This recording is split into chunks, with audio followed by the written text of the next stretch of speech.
sebenarnya begini, yang namanya presiden itu adalah negarawan. Dan kalau negarawan, maka dia dalam situasi apapun, kalau memang menghendaki dia melampaui diri, maka dia melampaui diri. Nah, ini yang terjadi pada misalnya Ibu Megawati, bagaimana dia dikalahkan pada saat dia sebenarnya bisa menang kalau dia menggunakan alat-alat yang bisa digunakan oleh seorang presiden ketika itu. Tapi dia tidak gunakan. Nah itu. Nah kalau dilihat dari Pak Jokowi, walaupun secara konstitusional bisa diterima, tetapi ada faktor etika di situ, yaitu ketika anaknya melompati konstitusi dan dicalonkan sebagai wakil presiden. Walaupun itu konstitusional, karena Mahkamah Konstitusi membuat aturan untuk memungkinkan. Tapi di balik itu sebenarnya ada faktor etika di situ. Nah itu yang menurut saya itu suatu hal yang sangat penting untuk dipahami oleh kita semua. Saya kira itu jawab saya. Terima kasih. Kalau kita ingin melihat dan membandingkan antara kepemimpinan para pemimpin, dalam hal ini misalnya Megawati dan Pak Jokowi, maka saya akan mengingat salah satu pandangan dari Abraham Lincoln, bahwa apabila kamu ingin mengetahui karakter seseorang, maka ujilah mereka dengan beri kekuasaan.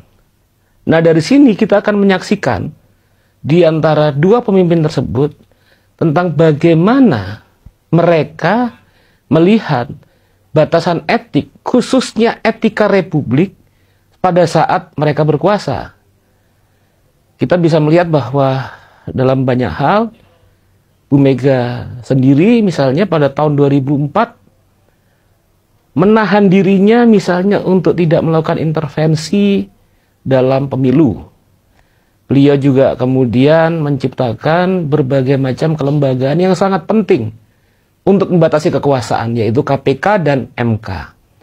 Sementara yang kita saksikan pada akhir kepemimpinan Pak Jokowi, kita menyaksikan di MK sendiri kemudian telah terjadi problem etik yang kemudian ditegaskan oleh MK-MK, ada pelanggaran etika berat. Dan kita bisa melihat dalam prosesnya, terutama pada periode kedua, terjadi subordinasi KPK di bawah presiden yang menghilangkan peran KPK sebagai lembaga otonom dalam pemberantasan korupsi. Nah itulah kira-kira beberapa hal penting yang bisa kita lihat dua karakter dari dua kepemimpinan republik di antara Bu Mega dan Pak Jokowi. Kesamaan dan perbedaan antara Megawati di satu sisi dan Jokowi di sisi lain adalah kesamaannya dulu deh. Pertama bahwa keduanya sebenarnya memulai karir politik lewat inferioritas. Jadi ketika Megawati masuk dalam PDI ya, di tahun 90-an itu Megawati bukan tokoh yang dominan.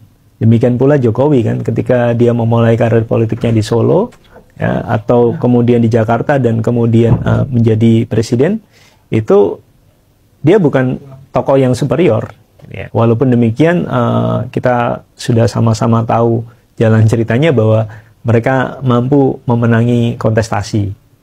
Tetapi perbedaannya adalah bahwa Jokowi mengelola karir politiknya itu terutama dalam kontestasi elektoral. Jadi kalau Megawati itu boleh dibilang mencapai puncak karirnya itu kan ketika menjadi presiden ya di tahun 2001. Tetapi jauh sebelumnya karir politik Megawati sudah dibangun lewat banyak sekali pertarungan, tidak hanya di dalam tetapi juga di luar partai politik. Sehingga saya bisa mengatakan bahwa Megawati itu dibesarkan oleh pertarungan kekuasaan, ya, baik pada level partai maupun pada level presidensial. Ini bedanya dibandingkan Jokowi. Jokowi nyaris tidak pernah mengelola suatu partai politik, ya, sehingga Jokowi itu boleh dibilang dibesarkan oleh citra politik yang dia bangun. Ini berbeda misalnya kalau kita bicara tentang reputasi. Maka tidak mengherankan kalau Jokowi itu disebut oleh Ben Bland sebagai man of contradiction. Karena kita mendapati ada banyak kontradiksi, ya, pada karakter politik yang dikembangkan oleh Jokowi. Pada satu sisi kita bisa melihat bahwa Jokowi membangun citra politiknya terutama lewat belusukan, lewat tindakan-tindakan yang mengasosiasikan bahwa dirinya dekat dengan rakyat. Asosiasi semacam itu bisa dibenarkan dalam konteks fisikal karena memang Jokowi menjadi lebih dekat dengan rakyat. Tetapi dalam konteks ideasional, Jokowi jauh dari rakyat. Justru kalau tadi ada upaya untuk mengasosiasikan Jokowi lewat tindakan-tindakan politiknya untuk belusukan itu sebagai dekat dengan rakyat, saya pikir kesalahan terpenting Jokowi adalah disosiasi yang dia lakukan terhadap ide reformasi. Bukankah reformasi itu mengamanatkan kepada kita anti terhadap korupsi, kolusi, dan nepotisme? Ya, sesuatu yang menjadi gejala lazim hari ini. Bukankah reformasi juga mengamanatkan demokratisasi yang di dalamnya ada supremasi sipil? Tetapi kita bisa melihat bahwa aparatur negara, ya, aktif terlibat dalam politik dan itu sungguh mengganggu. Maka saya bisa mengatakan bahwa alih-alih menjadi pendekar demokrasi, hari ini kita bisa melihat Jokowi adalah benalu bagi demokrasi nasional karena dia menikmati popularitas elektoral, tetapi pada saat yang sama dia justru melakukan penggerogotan terhadap bangunan demokrasi yang rapuh ini. Begitu. Jokowi versus Megawati, dua presiden, satu partai, dua rasa. Menarik untuk melihat sosok Jokowi dan Megawati dalam posisi sebagai mantan presiden dan kemudian presiden yang sekarang sedang menjabat. Kita lihat Megawati adalah tokoh perempuan presiden pertama di Indonesia, presiden kelima, yang tentu digembleng oleh sejarah.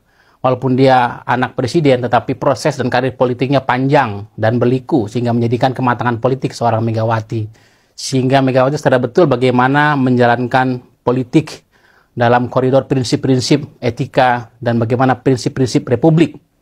Sementara kalau kita lihat Pak Jokowi hari ini persis berasal dari partai yang sama, PDI Perjuangan, ya, tetapi tentu karir politik Pak Jokowi itu boleh dikata pendek karena sebagai pengusaha langsung masuk ke politik dan kemudian masuk sebagai anggota memegang kartu KTA PDI Perjuangan. Dari Solo, 2 periode, kemudian Jakarta, kemudian menjadi presiden. Tidak ada proses politik yang panjang. Nah, kemudian sebagai pedagang juga melihat bagaimana peluang-peluang politik lebih dimanfaatkan untuk secara maksimal. Yang secara singkat kita hari ini membandingkan, sebenarnya bukan membandingkan, membaca bagaimana gaya kepemimpinan kedua orang ini. Bu Mega dengan semua jalan panjang berpolitik, ya, sejak zaman muda, zaman Soeharto, digembleng, hari ini menjadikan Mega seorang sosok yang kuat, tetapi juga memegang prinsip-prinsip dalam berpolitik, bernegara, dan berkonstitusi. Tentu Bu Mega sangat kuat dan sangat teguh memegang prinsip-prinsip itu. Bahkan ketika isu perpanjangan masa jabatan presiden, isu akan amandemen konstitusi, ketika semua tokoh-tokoh elit politik memberikan ruang, peluang, Megawati dengan tegas, tegak lurus, dan kemudian bagaimana jabatan presiden diperlu pembatasan kemudian 2 periode. Sikap tegas Megawati menjaga demokrasi, kemudian taat pada konstitusi. Teladan kepemimpinan dari Bu Megawati kemudian Pak Jokowi, tentu banyak prestasinya. Pak Jokowi dengan 9 tahun membangun infrastruktur, kemajuan ekonomi yang juga luar biasa, tapi dalam praktik berpolitik, bernegara, dalam kepemiluan kita hari ini, kita harus akui bahwa Pak Jokowi tidak memberikan teladan yang baik. Pesannya, sebuah perjuangan politik adalah perjuangan berpihak pada prinsip dan nilai demokrasi. Karena itu, teladan bernegara, berpolitik, dan berkonstitusi harus menjadi pesan untuk pemilu 2024 yang jujur, adil, berintegritas, dan bermartabat. Merdeka!